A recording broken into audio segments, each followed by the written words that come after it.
Number 2, you've learned that morality is often just control in disguise.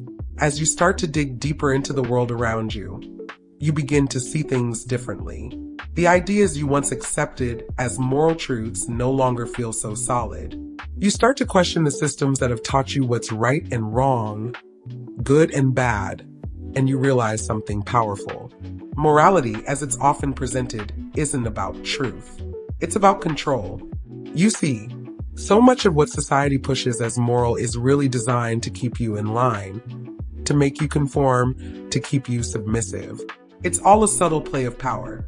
The idea that you should always be kind, always be generous, never challenge authority. It's not about making you a better person. It's about making you predictable, manageable, and obedient.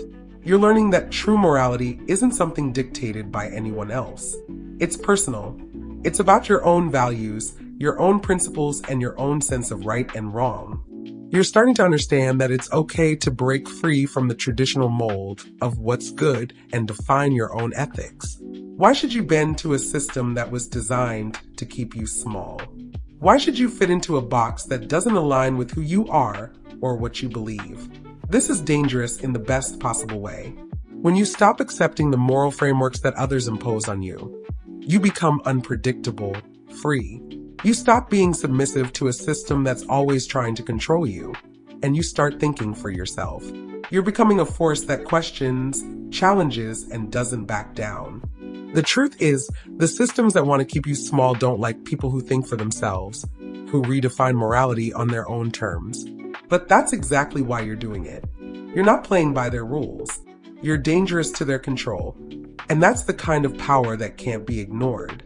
Number 3, you've outgrown people you love, and it hurts, but you're moving anyway.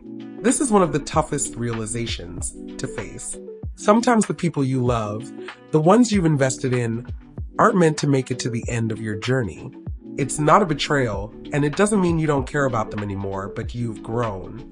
You've evolved into a version of yourself that no longer fits with who they are or where they're going. And that can hurt like hell. You never imagined this day would come. The day when you look around and realize that some of the people closest to you, the ones you thought would be with you forever, just can't come along for the ride. It doesn't mean they've done anything wrong. It doesn't mean they don't matter to you. But your paths have shifted. You've outgrown them. And deep down, you know you have to keep moving forward, even if it means walking away from relationships you once thought were permanent. The pain comes from love, from the realization that you have to let go of what you once thought would always be. But there's also a certain kind of freedom in it. You can't keep holding on to people just because you have a shared history. Not everyone is meant to cross your finish line. Some people are chapters in your story, but not the entire book. They were there to teach you something, to shape you in ways you didn't understand at the time. But now it's your turn to turn the page. The hardest part, the knowing that this goodbye doesn't mean you don't love them. It just means that their role in your story has ended. And that's okay.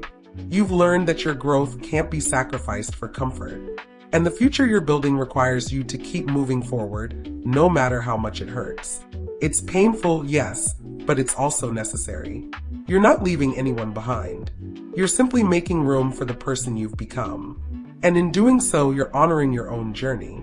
And that's something you can't afford to compromise on. Number 4, you're selective with joy because you fought for it. There was a time when you might have let joy slip through your fingers as if it was something that would always just come to you naturally. You didn't always protect it, and in turn it often felt fleeting, hard to hold on to. You were generous with your energy, offering your joy to situations, people, and places that didn't always deserve it. But over time, you learned something powerful. Joy isn't just a gift that you hand out freely. It's something you fight for, something you cultivate, and something you protect with everything you have. Now, happiness is a treasure. You've earned it. And because of that, you're incredibly selective with who and what you share it with. You've learned the hard way that not everyone deserves to share in your light. Your joy isn't something you give to just anyone or any situation. It's a sacred part of you, and you've realized the importance of safeguarding it. That's why you set boundaries now. You're no longer willing to let toxic people, draining situations, or manipulative energy steal your peace. You've stopped pretending that everything is fine when it isn't. And you've learned the power of saying no to things that don't align with your happiness. You're brutally honest with yourself and others about what you need to feel good. And you protect your joy as if it's the most precious thing you have, because honestly, it is. You don't need to justify your happiness or explain why you need space. You fought for the right to feel good, to experience peace, and to be surrounded by things that nourish you. Your joy is a result of your hard-earned boundaries, your growth, and your refusal to settle for anything less than what makes you whole. So, when people try to take from you, to drain you, or to dim your light, you know better now. You protect your happiness fiercely. You've earned it, and you won't let anyone take it for granted. Number 5. You're obsessed with discipline, not motivation. Motivation is a fleeting spark. Some days it's there, lighting up the path and pushing you forward. Other days it's nowhere to be found, leaving you stuck, waiting for that right moment to start. But you've learned the hard truth. If you rely on motivation to drive you, you'll be left stranded. Motivation isn't the foundation of success. Discipline is. You've stopped waiting for the days when you feel like it. You don't wait for inspiration to knock on your door. You've embraced the grind, the routine, the consistency. You've learned that true power comes from showing up no matter how you feel. Whether you're tired, distracted, or just not in the mood, you move every single day. This is where the Sigma core resides, in the ability to push forward without needing the emotional highs to carry you. Discipline is the muscle that keeps you going even when motivation is nowhere to be found. It's the understanding that progress isn't made in bursts of excitement, but through steady, relentless effort over time. The kind of effort that makes you strong, not just physically, but mentally. There are days when it hurts, days when the weight feels too heavy, when the work feels endless. But you move anyway because you know that this is where the growth happens. In the discomfort, in the struggle, in the refusal to quit when the world tells you it's too much. You don't back down. You don't make excuses. And you don't wait for someone else to push you. You take full responsibility for your progress. And that's the Sigma mindset. The power comes from within, from the unshakable commitment to move forward regardless of external circumstances. Discipline becomes your second nature, and it's what separates those who merely dream from those who achieve. Number 6, you no longer chase. You attract then evaluate. There was a time when you thought you had to chase things to make them happen. Whether it was love, friendship, opportunities, or approval, you'd put in the effort, try to prove your worth, and hope someone or something would meet you halfway. It felt like a race, and for a long time you ran. But somewhere along the way you learned a powerful truth. Chasing feels desperate, and desperation is energy wasted. Now you've shifted. You've stopped running after people, opportunities, or validation. You no longer feel the need to prove yourself to anyone. Instead, you've learned the art of attraction. Not forceful, but magnetic. You attract what aligns with your energy, what matches your frequency. You've become the kind of person that others gravitate toward. Not because you're chasing them, but because you've grown into someone worthy of being in the right spaces. You've stopped seeking. Instead, you let things and people come to you. And when they do, you don't immediately let them in. You evaluate. You observe. You've learned to take a step back and see who's truly meant to be a part of your world and who's just passing through. You no longer need to rush into relationships or opportunities. You give them time to reveal themselves for what they truly are, not what you want them to be. And that's the power shift. You're no longer handing out your energy to anyone who asks for it. You protect it, and only the ones who deserve to stay get to, because now you trust the process. You know that the right things, the right people will show up when the time is right. And if they don't, that's fine too. You've learned that the best things don't need to be chased. They come when you're in the right place with the right energy, waiting for the right match. Number 7, you no longer react. You observe and strike. There was a time when you reacted to everything. Someone disrespected you. You fired back immediately. An opportunity slipped through your fingers. You scrambled to fix it. Every challenge, every insult, every setback, you confronted head-on, often with immediate emotion. But over time, you realized that reacting so quickly, so instinctively wasn't always the smartest move. You began to see that sometimes the best thing to do is nothing at all. And that's when everything changed. Now you've learned the art of patience. You don't rush to respond or retaliate anymore. Instead, you observe. You let the situation unfold. You take in the full scope of what's happening, and only then do you make your move. You understand that not everything deserves a response, and not every situation demands your energy. Some things, some people are best left without a reaction. You've come to realize that silence is often your greatest tool. While others may act impulsively, you hold back. You wait, you think, and you allow time to reveal the truth. Often, when you stay quiet, others reveal themselves without you having to do a thing. And when it's finally time to act, you strike with precision, knowing exactly how and when to move. There's power in this newfound patience. You don't waste your energy on things that don't matter, and you reserve your strength for the moments that count. What you've gained is more than just control over your reactions. It's a mastery of your emotions, your time, and your energy.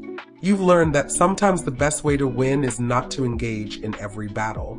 Instead, you pick your moments carefully.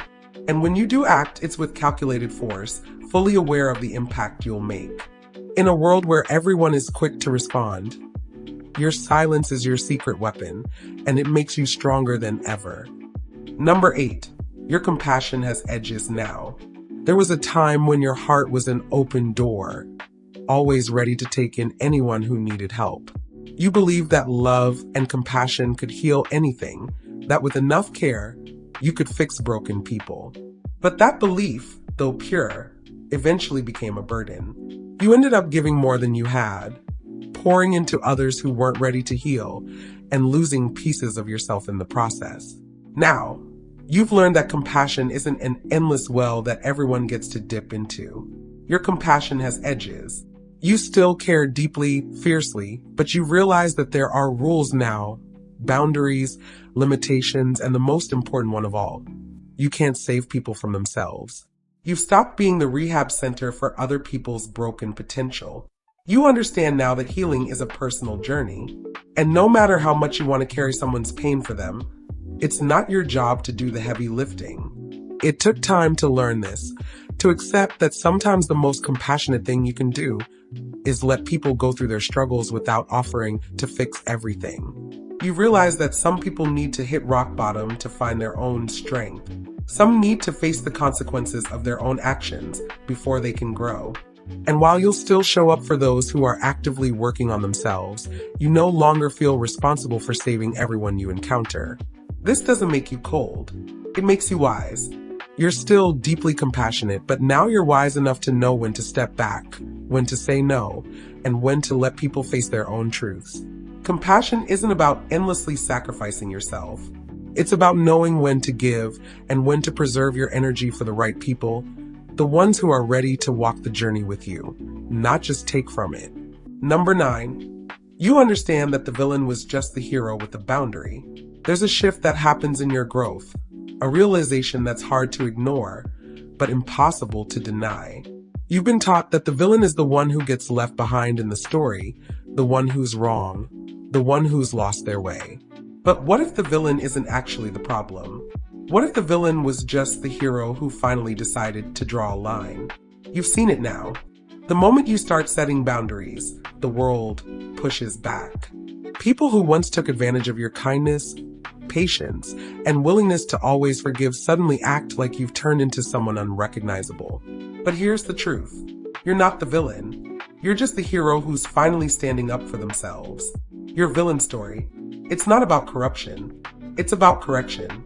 It's about the point in your life when you stop letting people walk all over you. When you stop shrinking to make others feel comfortable. You didn't change who you were. You just stopped apologizing for your existence. And that's what makes people uncomfortable. When you put yourself first, when you make your boundaries clear unapologetically, you're suddenly labeled as difficult, cold, or even heartless. But you've learned that those labels are just projections from people who can't handle your growth. They've never had to face the fact that you're no longer tolerating what used to drain you. You're not a villain. You're someone who decided their peace, their time, and their energy are worth protecting. You've evolved not by turning into someone else, but by becoming more of you. The unapologetic, boundary-respecting, self-respecting you.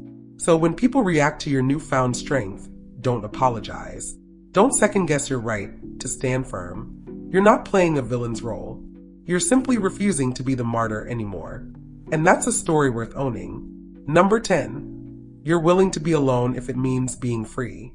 There was a time when you thought you needed people to feel whole. You thought love, friendship, and constant company were the keys to happiness. So you stuck around in relationships, situations, and spaces that didn't serve you just to avoid being alone. But now, you've realized that being alone isn't something to fear. It's a freedom many never get to experience. You've chosen authenticity over attachment. You've learned that not all closeness is healthy. Forced intimacy, that's just polished codependency. It looks like connection, but it's actually a cage. You've been there. The endless cycle of needing to be around someone just to feel okay or wanted. You've come to see that attachment, when it's not based on mutual growth and respect, is nothing more than a trap. Now, you'd rather be alone than fake your way through relationships that drain you. And here's the kicker. Being alone doesn't feel lonely anymore. It feels like liberation. You get to breathe. You get to think clearly. You get to exist in your own space without constantly navigating someone else's needs, moods, or expectations.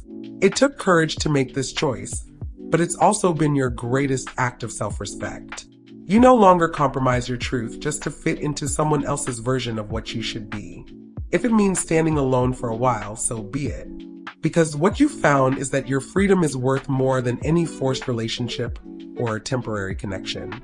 You're not running away from people. You're running toward yourself. And in that pursuit of self, you realize the deepest connection you'll ever need is the one you have with yourself.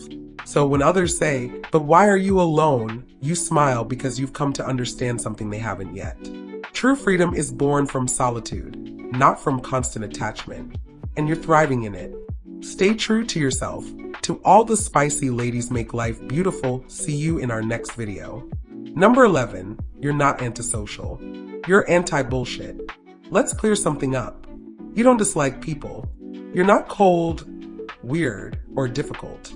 You're just done pretending. You're done with surface-level conversations, fake smiles, and the exhausting performance of fitting into spaces where authenticity is considered too much. You're not antisocial. You're highly selective. And that's a strength, not a flaw. Small talk bores you. Gossip drains you. And hanging out just to kill time, that's not your thing anymore. You value energy, intention, and presence. If someone shows up with an agenda, a mask, or a vibe that feels off, you feel it immediately. And instead of ignoring it like you used to, you now honor that feeling. You've learned that socializing isn't just about being around people. It's about being around the right people. People whose energy doesn't feel like a performance. People who speak with clarity, act with consistency, and don't try to manipulate, compete, or extract. You're not interested in fake bonding anymore. You crave connection that's real, rooted, and rare. And yes, that might mean your circle is smaller now, maybe even tiny, but it's solid. And that peace, you'd never trade it for popularity or fake company.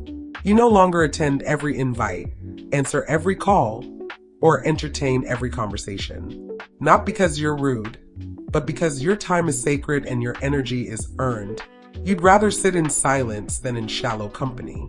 So if people say you've gone quiet or distant, let them wonder. You're not obligated to explain your peace. You've simply realized that protecting your energy sometimes looks like solitude. And solitude isn't loneliness, it's power. You don't hate people, you hate pretending. And the real ones, they never need you to explain that. They just get it, and that's who you keep close. So here you are, stepping into your Sigma female villain origin story. It's not a transformation you asked for, nor one that's been easy, but it's one you're starting to own with fierce determination. You're shedding the expectations that others have tried to place on you, letting go of the limiting beliefs that once held you back, and embracing the full spectrum of your power. It's not about being bad or evil. It's about rejecting the roles that society tried to force you into and instead carving out your own path. You're rewriting your story, and in the process, you're discovering a strength, depth, and autonomy that most will never understand. It's painful at times. It feels like loss. But each step forward is also a step closer to the woman you were always meant to be. Unapologetically yourself, fearless in your ambitions, and unafraid to walk alone if it means walking on your own terms. The world may call you a villain, but remember, villains are simply misunderstood heroes with boundaries. You're not playing by the rules that no longer serve you. You're creating your own. Own the journey. Embrace the discomfort of growth. Let the world underestimate you while you move in silence, setting your own terms and following your own vision. And above all, remember this. Becoming the woman you're meant to be isn't about avoiding the darkness.